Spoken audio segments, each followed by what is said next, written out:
Hello বন্ধুরা, এই দেখো আমি আজকে কী রান্না করবো সেটাই তোমাদের সাথে শেয়ার করবো। তো এই দেখো আমি যা যা লাগবে এই যে এখানে আছে। আমি আজকে রান্না করব জাফরং ফুলকপি। তো এই দেখো আমি কড়াইতে তেল দিয়ে দিলাম, তেলটা গরম হয়ে গেছে। এখন আমি ফোড়ন দিয়ে দেবো জিরে, তেজপাতা, গরম মশলা। এটা দেওয়ার পরে এই দেখো ধুয়ে রাখা ফুলকপিগুলো ছেড়ে দেবো।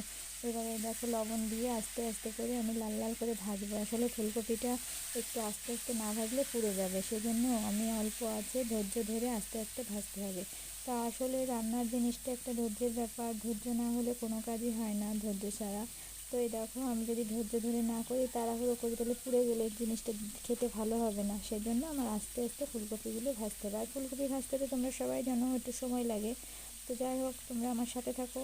তো এই দেখো আমি এই ফুলকপিগুলো আস্তে আস্তে করে ভেজে নেবো। ভেজে লাল লাল যখন হয়ে যাবে তখন আমি মশলাগুলো দিয়ে দেবো। তো মশলাতে কী কী আছে সেটা তোমাদের সাথে দেখাবো। এই দেখো কাঁচা ঝাল কুচি আছে, তারপরে টমেটো কুচি আছে, আর সাথে একটা আলু কেটে নিয়েছি, কারণ আলু ছাড়া আমাদের চলে না, আলু দিতে হয়। তো এই দেখো আমি একটা আলু ডুমো ডুমো করে কেটে রেখেছি, সেটা দিয়ে ভালোভাবে নেড়ে নেবো। এবার আমি যে মশলাগুলো বেটে রেখেছিলাম সেই মশলাগুলো দিয়ে দেবো।